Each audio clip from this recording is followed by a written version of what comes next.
And we are live here on Facebook, YouTube, and Twitter. What's up, guys? Nick Scripp here on the P2W Fantasy Podcast. Super excited about this mid-May show here with a great guest. So I want to make sure that before we talk about anything football related, that I introduce the guy to my left or right, however it appears on your screen here, Joe Dolan. So Joe Dolan, history of top rankings on Fantasy Pros, Fantasy Sports and Gaming Association Radio Show of the Year award winner. Experience with other sites and podcasting, but now you are the one of the owners and managing editors of FantasyPoints.com. And I know that you have been plugging away this offseason, hosting some shows. You've had some positional tracker articles being released. Great to have you on, man. And where can we find you on social media, for one? And for two, can you tell us a bit more about how this offseason works for you right now? Oh, for sure. Hi, Nick. Hi, everybody. I have the little calling card there, just like you do. On if you're watching video, if you dare look at us, my Twitter handle is at FG_Dolan. You can find me there. My Instagram is Joe Dolan FF. That's more just pictures of my dogs, I think, than anything else. But if you like greyhounds, then you can follow me there. Oh man, it's great to be here. It's great to be on. I finally have hit kind of like a light-ish spell after the draft and putting together, our prospect guide, where Greg Cosell's sending me all of his scouting reports, which we have available up at FantasyPoints.com, which is an invaluable resource, by the way, especially for those of you who are playing Dynasty. But no, I mean, dude, everybody asks me every single year. They're like, "Oh, you do fantasy football? That's great. What do you do from February through September?" And I'm like, basically that means that's when I'm getting ready for September. And since the proliferation of best ball leagues, it's really become a lot better for me to be formulating opinions and formulating directions which way I'm going to go. Yeah. So I'm doing best ball drafts. I'm doing analysis based on those. I'm doing all kinds of just making mental notes from doing best ball drafts. And, we're going to be continuing churning stuff out. When it comes to the site, we have some absolutely monstrous things upcoming. We just launched a PGA package, which I think is great. We were getting some young guys off the ground. We want to get that content out in front of as many people as we can, because I think these guys are super talented, and I think we're going to offer it at a really reasonable price, which is I don't want to be a salesman here, but which is what I think our calling card is at Fantasy Points. But we are launching with that, not put to find a point on it, like a major massive data side of our company with tracking and all of that native. That's and neat. The whole focus is we at Fantasy Points, we're not disrespecting the work other people are doing. Sure. It's nothing like that. Mm-hmm. It's more we're just kind of sick of going everywhere for this, when we're why don't we just do it here and have numbers that we trust? So that's coming down the pike. I am not a huge player in that, but we hire good people for it. That's what we do. So I'm mostly just the babbling bobblehead here that you're going to see here. And, I have some plans for our YouTube page a little bit. I think it's still kind of an underutilized kind of place for fantasy. Mm-hmm. And I'm not just talking look, we're doing podcasts. You can do your live streams and put them on YouTube. Yeah. But, there's an element to that where could this be better as a podcast? All that stuff. I want to do something that you can come to every day at your lunch break or something and consume 10 to 15 minutes and get caught up. And I think I'm going to start doing that this summer. I'm still ironing out the plans, but that's something that I have down in the pike for this season. But I mean, ultimately right now in May, taking a deep breath, going up to my sister's wedding. I am marrying my sister in. Let me rephrase. I was about to say you might have to switch some wording around there. I am the officiant in my sister's wedding. All right, there we go. I am ordained. I got ordained. For how long? Have you been? I've been ordained for 6 months. All right. Went online to do it. Took me about 3 minutes, and now via the Universal Light Church in beautiful Modesto, California. I am the Reverend Joe Dolan. So with something like that, just not to get on a tangent here, but we talk about putting in the reps for a lot of things in life, right? You want to shoot a basketball better, you got to put in the reps. You want to podcast better, you have to put in the reps. For something like this, are you like doing some practice ordaining or whatever the verb is for that, or how does this work? I've done it already, actually. Oh, all right. Now, this is the first one I'm actually ordained for, because I did it for a couple of my friends a few years back, but they were actually already legally married. They went to the courthouse and were actually married.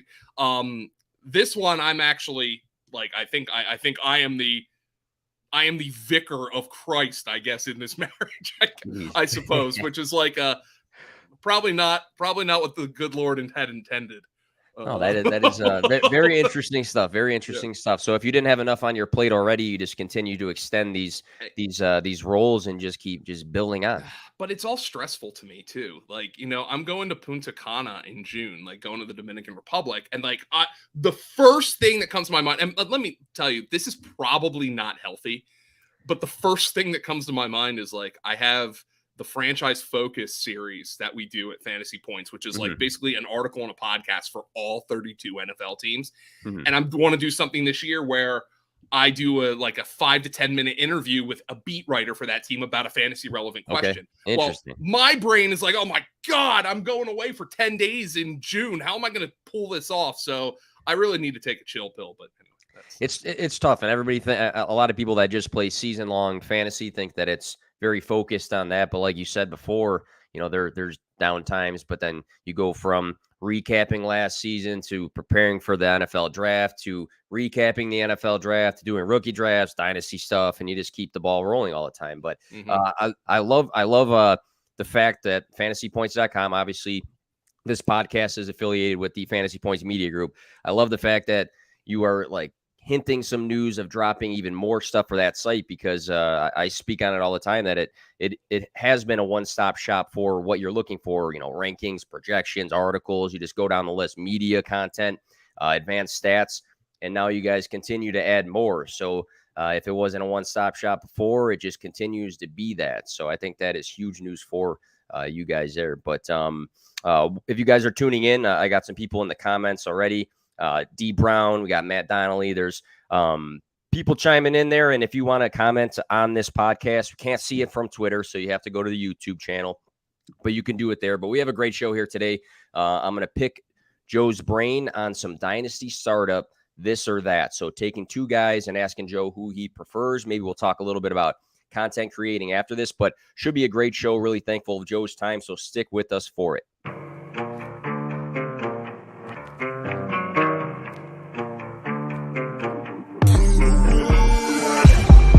Play to win, no fear to give. I feel, but I can't forgive. I go all in this time, yeah, I won't regret. I'll pick the best on trip, they don't understand. I play to win, yeah, I play to win, I play to win. Yeah, I play to win, I play to win. Oh, play to win, I play to win.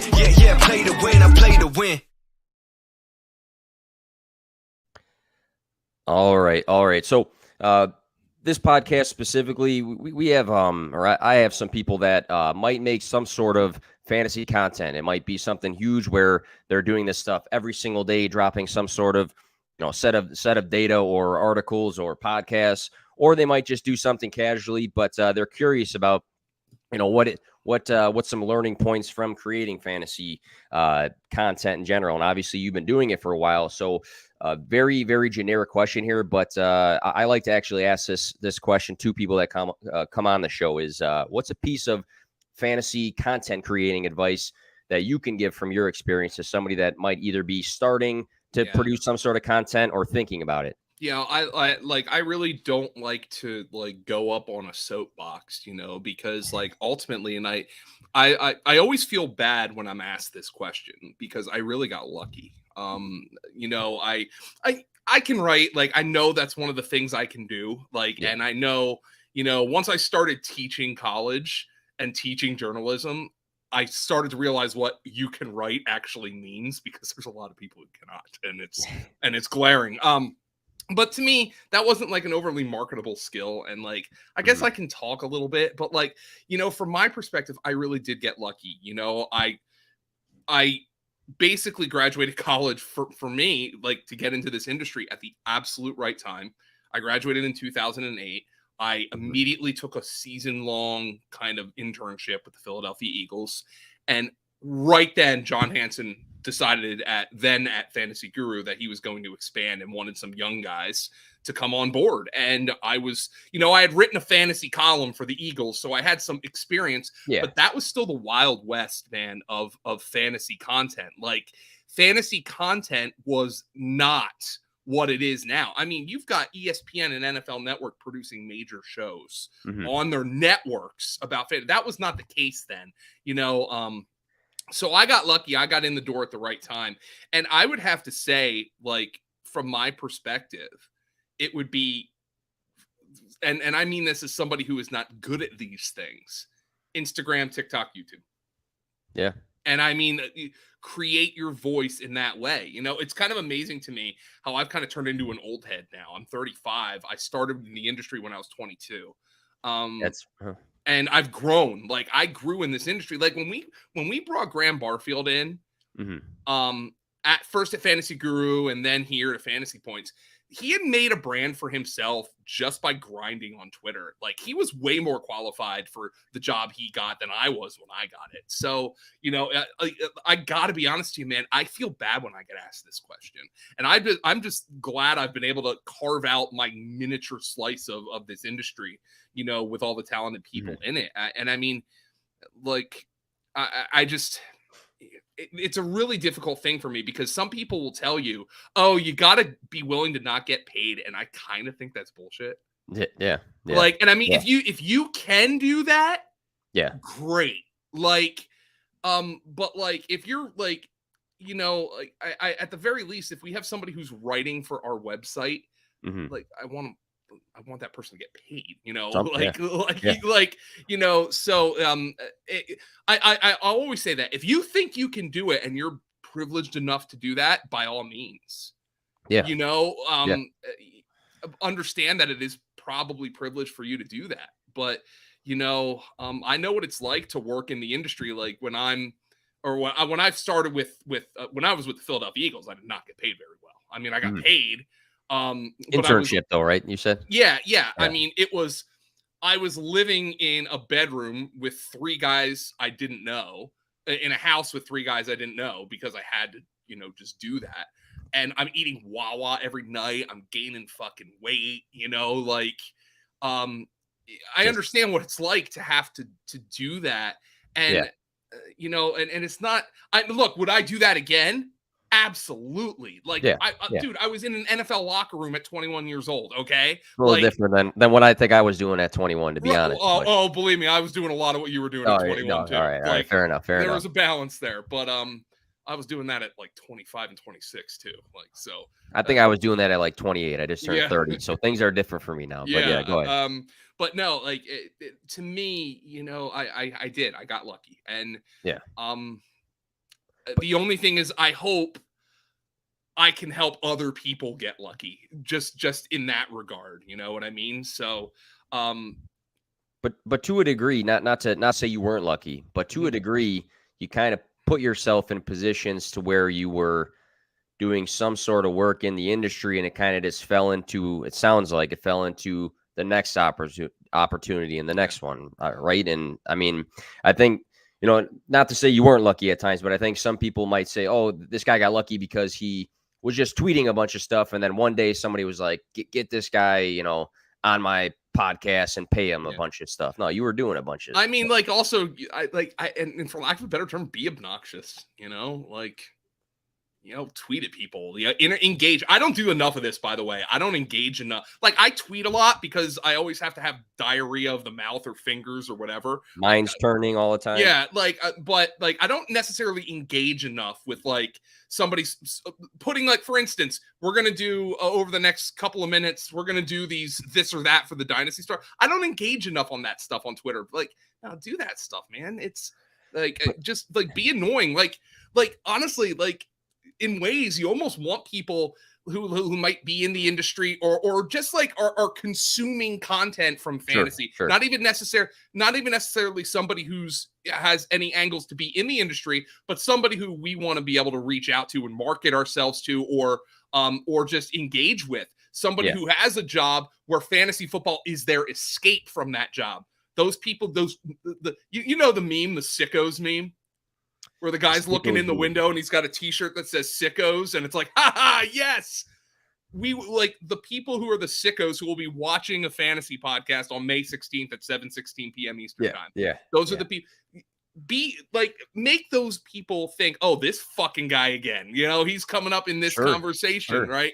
Sure. You know, so sorry, I didn't know if is language okay on this podcast. They're all labeled explicit because I got a mouth myself sometimes, so it's all good. I have to cut myself off from time to time, but I'm with that though as well with the being annoying thing. I was just talking to somebody the other day who a buddy of mine, and I have a website that's not really a website. It's more of like a house for somebody to release articles, and it's a buddy of mine. He wanted to do some baseball stuff, and I was like, that's fine. Like use my platform that I have from the P2W there, and you can just make an article. But he would release it once a week and never touch it again and not talk about it at all. I'm like, dude, I said the same thing. You got to fucking like blast it out every day and get as many people to look at it as possible, because you can't bank on, you know, the one time you release something or have a set of statistics or do anything like that for the world to see it that one single time. So I'm all for that. Yeah. I mean, I want people at some point, and I understand it's organic. Like, well, and maybe sometimes it isn't organic, but it's almost like, what's exponential. I want people to see like this little thing here and know what that means and know what it is. Yeah. Like, so, by the way, I'm pointing at my hat, which has the Fantasy Points logo on it. I got the okay. Whipping it out. I do think it's a pretty cool logo. So like, I just want to, no, I like, that's just the way I look at it. And honestly, we need to be better at that. And, you know, look, ultimately, here's the deal. Like, we're talking about our fledgling golf package that just came out. I know the content's good. I edit it. Yeah. I read every single article that comes to our website. So I know it's good. It's just a matter of getting people to see it. And whether we're professional or amateur or not, that's the key. And yeah, be annoying, be obnoxious. Like, shit, I don't care if you're in my mentions. Like, you know, I might disagree with you. Don't insult me. Like some dude was on like my Twitter. All he does is like tweet at me to insult me. Which is like, I would have taken that way differently, like even 5 years ago than I do now. But I mean, that guy's persistent. I mean, it's almost to your point. That guy. I don't want you to do that, by the way. Don't tweet at Matthew Berry all the time with the clown emojis going on, or to tell him I hope you get hemorrhoids or something. Don't do that. Like, actually, I had a guy recently this past week. He kept commenting on stuff, just saying like silly on like a picture of something. He'd just be like silly. But he followed me. I don't know. Hey, all right. It's a weird world there. Followed me, and like I tweeted one time, like I forget what it was, and like it was something like, I've never been to a Buffalo Wild Wings. Okay, like literally, because this is during the NCAA tournament, because you see all those commercials, right? Yeah. He's like, looks. I can't imagine there's a restaurant you haven't seen the inside of. I was like, fuck you, buddy. Like, holy, like, dude. To be honest, feelings hurt or no? Not really. Well, that was the point I was getting at. I'm sure it didn't hurt you too bad. I thought it was obnoxiously mean. Like, I'm like, why would you say that to somebody? First and foremost, I've lost like 20 pounds in the last year, buddy. So screw yourself. First of all, that. But I mean, it's a wild world out there on the internet where you can say pretty much anything you want. I forgot the and this will be the last thing, and then we'll talk about some football. But I'll just put it this way: I looked at his Twitter profile. And it was it made a lot of sense. It made a lot of sense. Let's put it that way. Yeah. The old tweet. It never fails typecasting these people. No. The set of tweets that I liked one time, and then we'll talk about some football here. Is there's a boxer and some guy tweeted at the boxer. I forgot who it was, and he's like, "Just hang it up, like you're washed, like you can't fight anymore. You suck." Like he was ripping him, and the guy goes in response to him. This boxer, he goes, "Hey, like." Don't say this to me on the internet. Like, don't say this to me on the internet. Oh, you would only say it to me on the internet. And the guy responded, he goes, of course I would, because in real life, you'd kick my ass. And he's like, all right, fair enough. But let's talk about some actual football stuff here. great talk, though, about content and some of your experience. So a lot of people are either starting their dynasty leagues, so leagues that go on for a decade maybe, and they're having their startup draft soon. Some people might be in their dynasty leagues and they're looking to trade. Some people might be doing their rookie draft. So a lot of people active right now. And what I want to do for you is I'm going to give you two guys. I'm going to throw out like a bunch of random tidbits about these guys. And you tell me, if you were in a dynasty startup today, which of the two guys you would prefer to pick and why.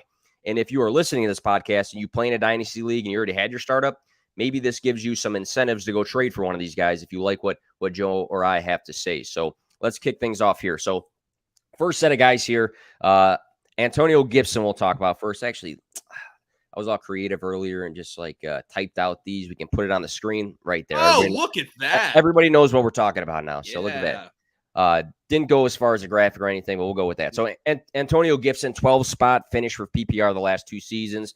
Number 6 in rushing yards, 8 in total touchdowns, 11 in yards created for 2021. We know J.D. McKissick's back in 2022. Ron Rivera is talking about some wild D'Angelo Williams, Jonathan Stewart, theories about him and Brian Robinson. So you got some good, some bad things. And then we'll go to the other guy here, Saquon Barkley. Started off his career hot, back-to-back seasons, over 1,000 rushing yards, 91 reception his rookie season.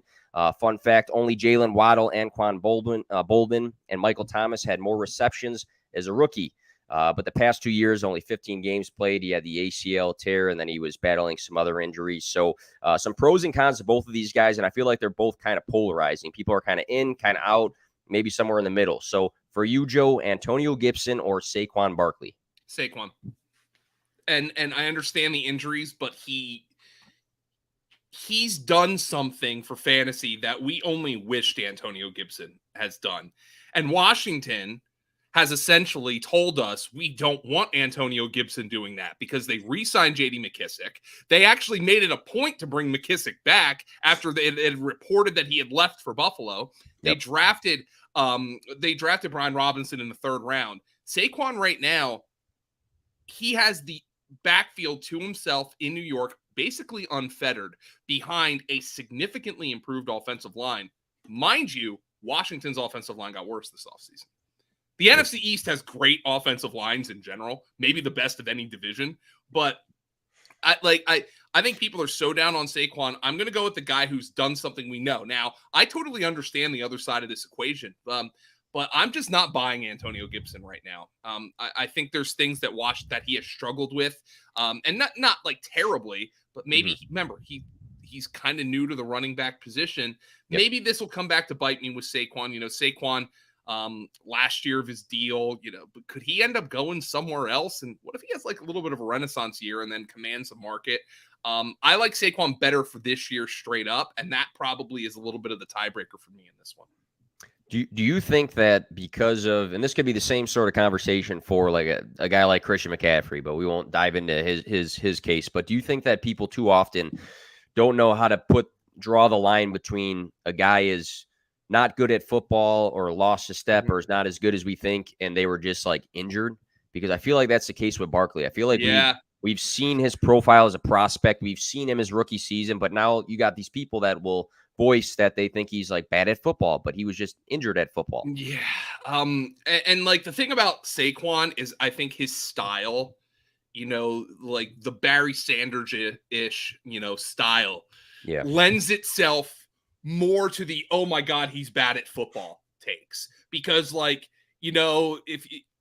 don't think Saquon, not to say bad offensive lines are good for any running back, but I'm not sure his style is the one you particularly want behind a bad offensive line, because he's always going to look for the extra yard. And the problem is if there's no yardage to get in the first place, he's going to end up losing yards. So I wouldn't be shocked if like a year removed from that ACL, we see a better Saquon. I mean, that offense is going to be a lot better, I think, under Brian Dable. All right. So Saquon Barkley for Joe. Let's go to the next set here. Another running back pair. And we got one rookie and one guy coming off of an injury. So Ken Walker, the third, KW3, Michigan State, second most rushing yards in college football last season. He had 18 touchdowns. Profile is compact, very powerful, big volume runner guy. A lot of people say he's the best pure runner out of this class. Some people might argue that. Second round, pick 44 to Seattle. You got Rashad Penny, who was on fire last season. He will be back. Chris Carson's a big question mark.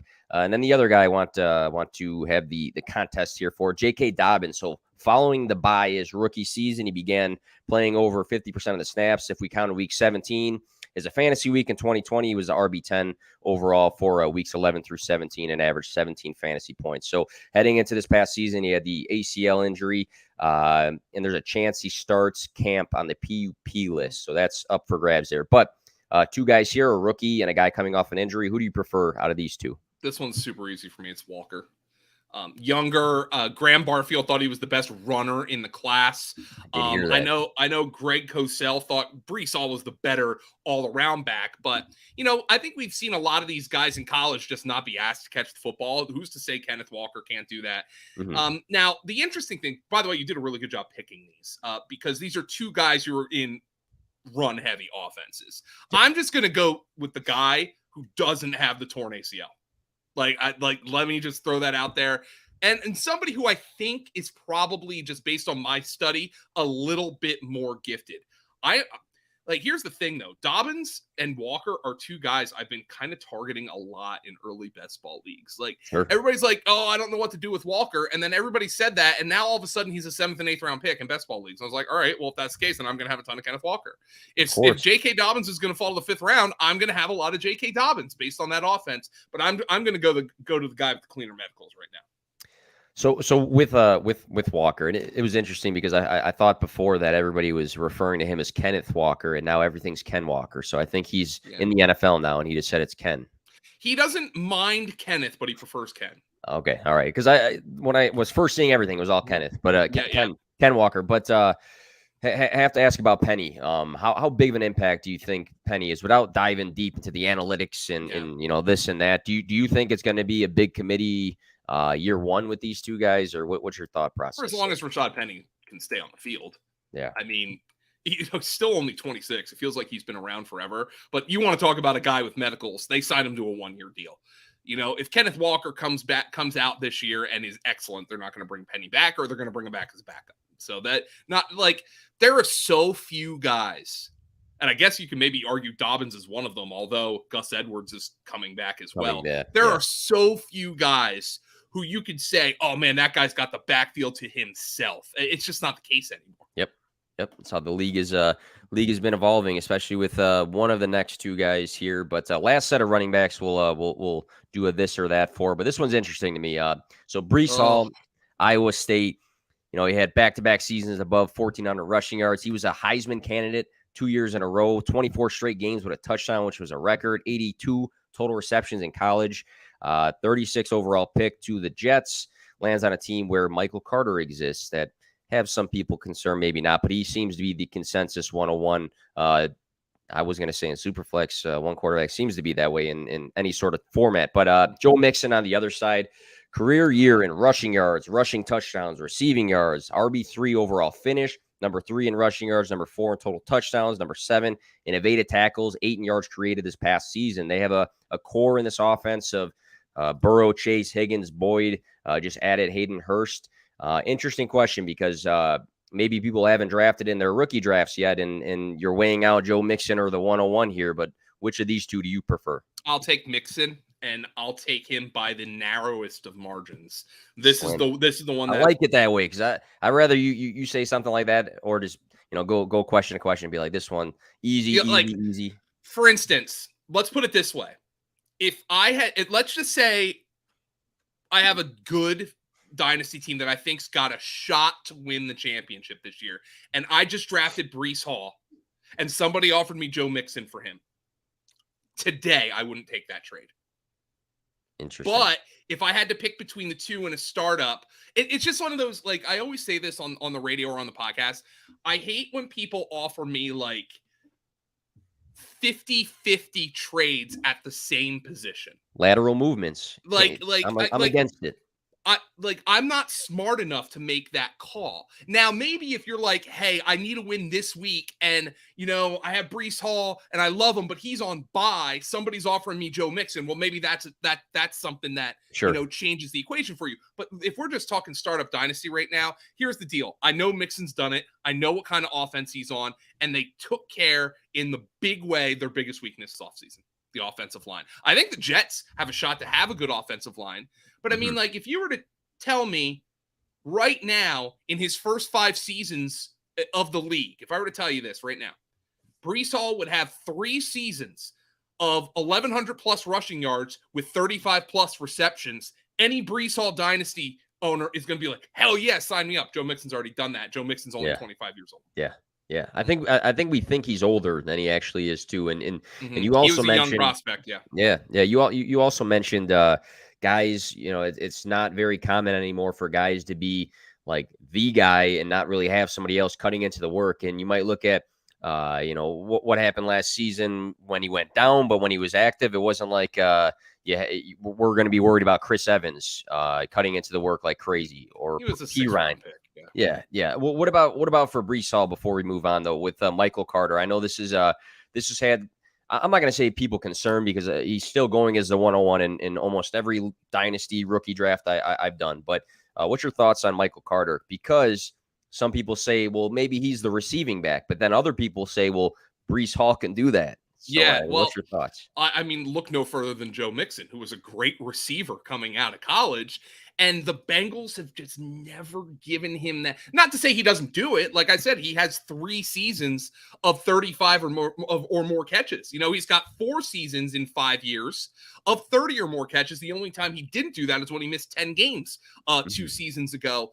But just because a guy can do it doesn't mean the team will give him that role exclusively. It's true. Just like on the flip side with Ken Walker, just because some guy didn't do it in college doesn't mean he can't do it in the NFL.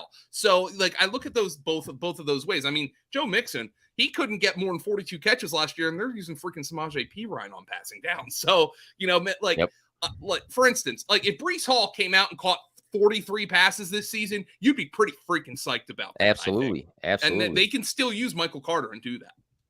I looked at a set of data, and it doesn't mean that if you catch 40 passes, you are a top 5 guy, but looking at like, I think it was like 2018 through 2021, and all the guys that finished top 5 for the running back position for PPR, not like 90% of them caught 40 passes or more. And then the percentages obviously go down, but it's a huge part of the game. That's a big aspect you do want in your running backs, and both these guys can do it, but we'll see what the receiving ceiling looks like in 2022. I want to shift over to the wide receiver position now. And, talking 2 big names again, you mentioned kind of lateral trading and things like that. But these guys, I've seen a lot of takes on these 2 guys and where they rank in Dynasty and the impacts of what's happened in the offseason. So A.J. Brown, we know blockbuster trade happened. Eagles traded number 18 and number 101 picks for A.J. Brown, and then they paid him right away. We saw this past season in the postseason, for example, 5 catches for 142 yards and a touchdown.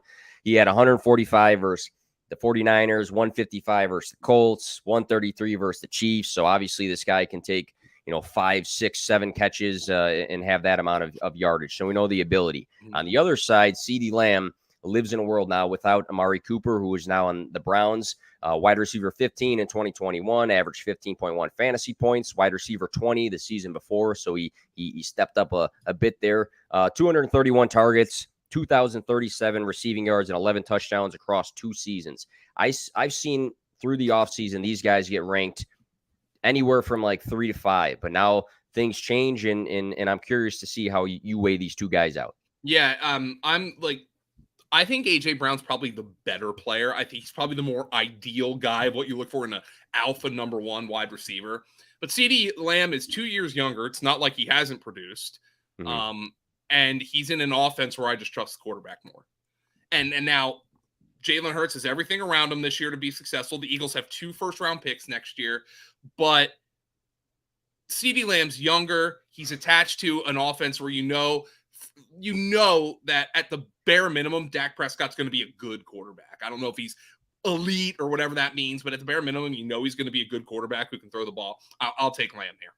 All right. All right. Quick side question, and don't have to dive too deep into it, but other people regarding AJ Brown have had some question marks around Devonta Smith.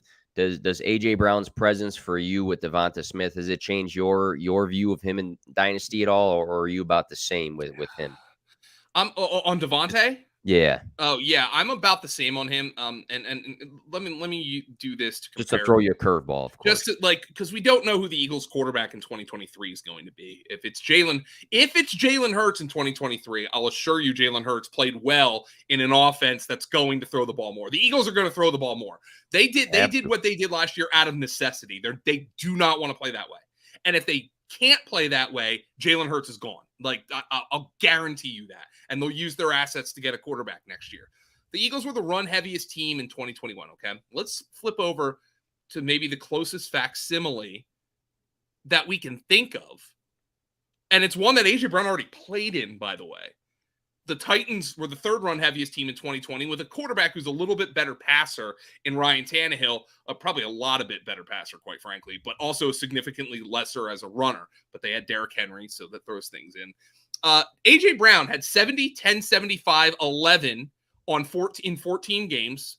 Despite Corey Davis also having 92 targets, he was the overall wide receiver 7 in fantasy points per game. Corey Davis was the wide receiver 30 in that Tennessee offense. I think Devontae Smith can produce just as much. Now, I also think Devontae Smith is better than Corey Davis, but, you know, like, just looking at that offense and knowing that Philadelphia does not want to play that way, right. I think there's room for both these guys to produce. Oh, and by the way, that Titan team, Jonnu Smith and Anthony Ferkser combined for 118 targets. So there's room for Dallas Goedert to get his as well. There we go. Because I think that's like the mindset some people have that, you know, I don't know if I trust Hurts as a passer. They're going to throw the ball more. And I think some people's mindset goes to, well, if they're going to throw more, everything's just going to go to A.J. Brown in this offense. But I like the fact that you're bringing up some historical ways that offenses have worked and kind of paints the picture better there. Stunned if the Eagles run the ball 50% of the time this year. Absolutely stunned.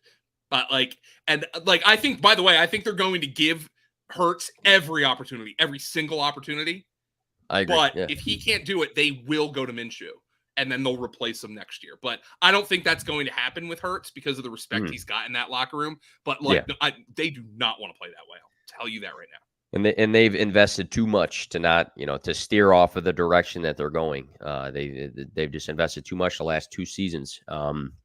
Next one on our list here, and I made it all, caps lock. If you're listening to this in your car later on this week, I put Battle of the Big USC Wide Receivers because we're talking about 2 guys that were former teammates. Interesting battle here. So we got Michael Pittman, Drake London. Michael Pittman, wide receiver 21 overall in 2021. Number 14 in both targets and red zone targets. Number 22 yards after the catch, 16 in receiving yards. And now we have a QB shift from Carson Wentz to Matt Ryan in Indianapolis. On the other side here, Drake London, first wide receiver off the board in this draft, going to the Atlanta Falcons. 88 receptions for 1,084 receiving yards and 7 touchdowns. His last season at USC, he had an elite breakout age, elite market share metrics, raw production. He was hyper efficient on his routes. Big battle of the USC guys here. Which USC wide receiver are you taking? I'm going to take Pittman. He's done it already. And this is like, I know London was polarizing. Scott Barrett's model loved him. I think Wes Huber loved him. Obviously the Falcons loved him. They took him over every other receiver in this class. But some of the film guys I trust did not love him. And Greg Cosell did not love Michael Pittman. Interesting. I talked to another one of my buddies who works for an NFL team. And when he watched Drake London, and this is that whole contested catch profile thing, right? Yeah. And I know guys who just didn't see that on London's tape, didn't think that was that big an issue, and I think that's totally reasonable. I know somebody who works for an NFL team. I want you to guess the comparison he wrote down for Drake London when he watched him. So the fact that this can go a variety of ways. Is it a good player that he's copying or a bad player? Let's just put it this way. This player has not caught a pass in the NFL. He was drafted in the 4th round in 2019. He is no longer a wide receiver. No longer a wide receiver, still in the NFL. If he is, he's like hanging on like a dingleberry. Oh man, Iowa State. I'm not gonna guess. I was gonna go like a N'Keal Harry route or like a Benjamin or something like. I was just gonna go Butler. Hakeem Butler. So that's not the comp of Mike Evans that I've seen. No, and like the film guys I trust were like, there is no way this guy is Mike Evans. And now the Falcons clearly think that, right? So you have to balance that based on, like all these different evaluations. But I still look at Pittman as a guy who's coming off an 80 plus catch, 1,000+ yard season. Who I don't know how you see it. I see a pretty significant quarterback upgrade here. I agree. And a quick side question. So for you kind of analyzing how you feel about a player, you mentioned, Scott Barrett. I read his wide receiver model. It took me about, 17 days to get through it. It was I edited it, so I know. Oh yeah. Oh, there we go. He had a note about that. He had a note about that he spoke to his editor beforehand, and should have just name dropped you there. But you have his piece, you have your buddy who says maybe the opposite of him. How do you weigh out something like that for your own analysis when you might respect what Scott has to say? You might have to respect your buddy from an NFL team. How do you come in the middle? Yeah, I mean, and look, I put London at like 3 on my Dynasty rankings among this class because I have to respect the fact that number one, the Falcons took him at 8 overall. Okay. So they think something. Number two, whatever you might think about London, there's a lot of opportunity here for him. Now, of course, it could be with Marcus Mariota or Desmond Ridder, which is a significant, say what you want about Matt Ryan, but Matt Ryan's better than those guys. And so I'm looking at it from that perspective. And then I also look at 2 receivers I thought of today who were both in the 2014 NFL draft class who produced big time numbers, at least medium to big time numbers early in their career before completely falling out of the league, were Jordan Matthews with Philly and Kelvin Benjamin with the Panthers. So who's to say Drake London can't come out and produce right away? And then maybe some of these. So there's so much to weigh with that. But the fact of the matter is draft capital and opportunity for Drake London are as good as anybody that we've seen come into the league in years. And with Michael Pittman Jr., before we move on, is it an exaggeration to look at Matt Ryan and his new big man and say Michael Pittman's his new Julio, the new guy that's going to be his like he's feeding this guy like crazy until he's not a Colt? Yeah, that's tough to compare a guy to Julio. Because Julio was a freak show, but I mean, Matt Ryan's gotten the ball to Roddy White, and Roddy White isn't the Julio freak show, but he was a damn good wide receiver, 6 foot 211 for quite a lot of time. So, I mean, Roddy White had some big time numbers with Matt Ryan at quarterback. If Michael Pittman puts up Roddy White numbers, I'll be pretty happy with this. That would be nice for our dynasty teams, to say the least. There, we'll probably do a few more. We'll cut it before the hour mark here, but I want to do another wide receiver comparison here. 2 guys with an opportunity for some decent volume. Darnell Mooney out of Chicago, number 11 in targets and target share, number 13 in air yards, number 15 in deep targets this past season. Wide receiver 27 finish in 2022. He looks like he is the wide receiver 1, just on his own kind of island right now, looking at that wide receiver room. He had a great season for stepping up with a huge amount of targets compared to what we thought it was going to be. And then Courtland Sutton, on the other hand, down year coming off of an ACL tear, wide receiver 42. 2019, he had a big season though.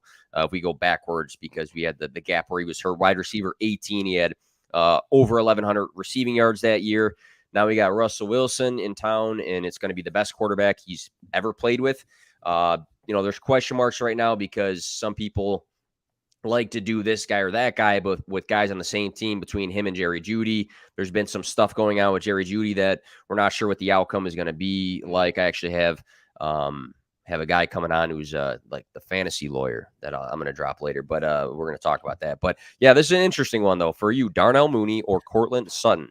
When I saw it on the list, the little rundown that you sent me, I thought my brain immediately goes, "Oh, Courtland Sutton, he's playing with Russell Wilson." And then I actually looked at it, and then I realized Courtland Sutton. Like, say what you want, I mean, the guy was a 0 for fantasy this past year. He did play every game, which is good news. He's got 842 receiving yards the last 2 seasons combined and 2 touchdowns. Give me Mooney, man. And like Mooney had 1,000 yards last year. I think ideally he's a number 2. Yeah, I agree. But Cortland Sutton's, for whatever reason, he's played in the league for 4 years, and he's had 1 really good season. And you can blame that on the quarterback. I probably have these guys, if I look at my best ball rankings, these guys are probably ranked back-to-back for 2022 alone. Yeah. But no, I think I'll take Mooney. I'll take that speed. If Justin Fields develops, and that's a question right now, and I'm not sure the Bears have put the right team around him to assist that, but you do know Darnell Mooney's getting a ton of targets this year. It's almost like Sutton, I don't want to throw out this comparison because I haven't looked at it, but it's almost like Sutton's big season. Was he like in the shoes of Darnell Mooney with being kind of one of the lone guys? He might be a wide receiver 2 for most teams, but he was just given everything. I can't really think back to that, but is it like a similar scenario? Here's the thing. If you look at that team, the 2019 Denver team, first and foremost, like if you compare guys stylistically, I don't think Sutton and I think Mooney is kind of your classic X or your classic Z, while Sutton is like your classic big bodied X. But when it's interesting that you look at it that way, because do you know who was second on that team in receptions, that Denver team? I couldn't even spit out the names. That's why I was struggling with it. Royce Freeman was second on that team in receptions. So Freeman. He was by himself then. Yeah. So I mean, they had Emmanuel Sanders for 7 weeks, traded him to San Francisco.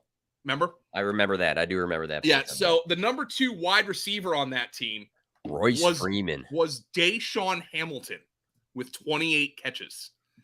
Now, I mean, they also had Tim Patrick at that year. Tim Patrick, by the way, is 28 years old. But you look at Denver. Well, certainly Jerry Jeudy would be the second best receiver over anything they've got in Chicago right now. You could argue he'd be the best, but he hasn't really produced like that. Tim Patrick would be the second best receiver in Chicago right now.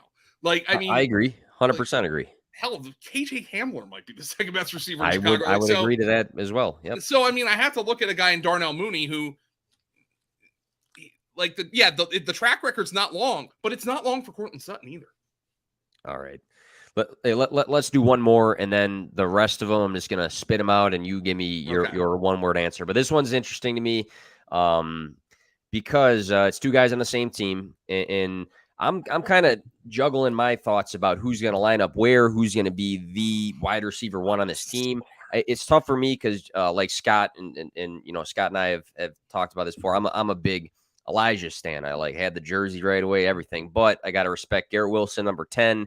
Draft pick off the board from Ohio State. He profiles as a 3-level route runner, solid yards per route run, separations great.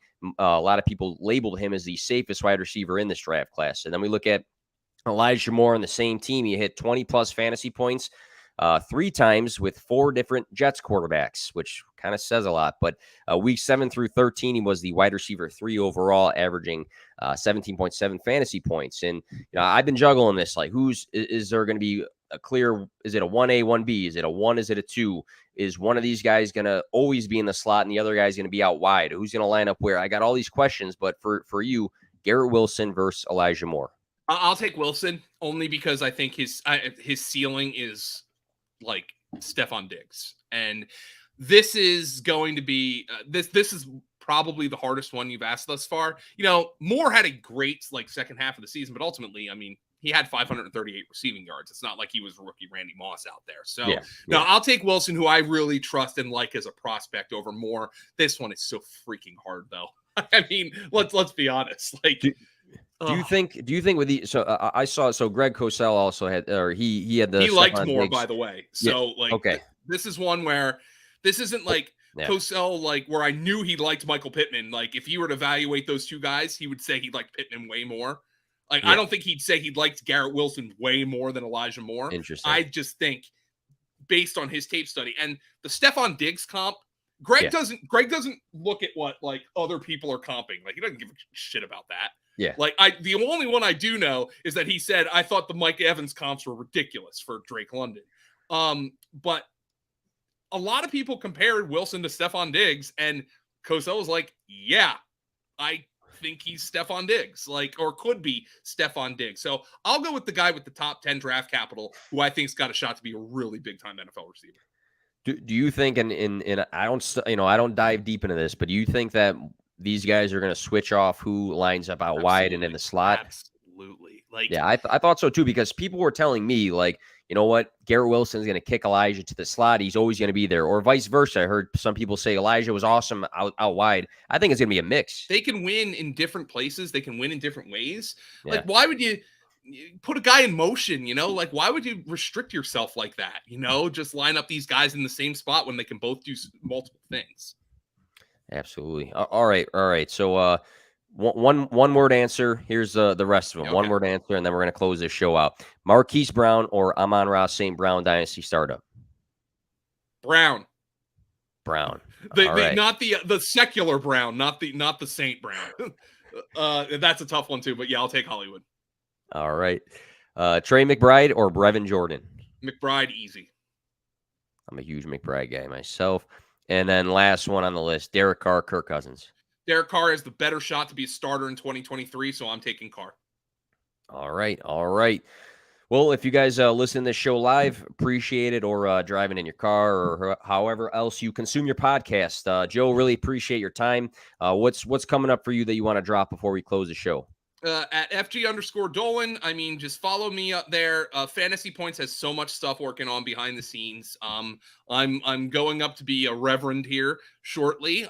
But stay tuned for the Franchise Focus series, which will start dropping mid to late June on FantasyPoints.com, where we're going to do interviews with beat writers and stuff like that, get articles up breaking down all the teams with all of our staff. And stay tuned for our Fantasy Points YouTube page, because I have a brainstorming a show that I'm going to do every day in season during the week that I'm pretty excited about, and we'll have more details on that soon.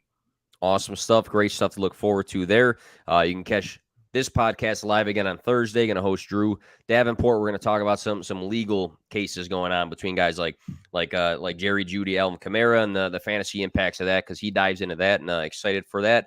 Definitely check out Joe if you are not following him. For some reason, you happen to follow me. But great episode here, and enjoy your guys' night.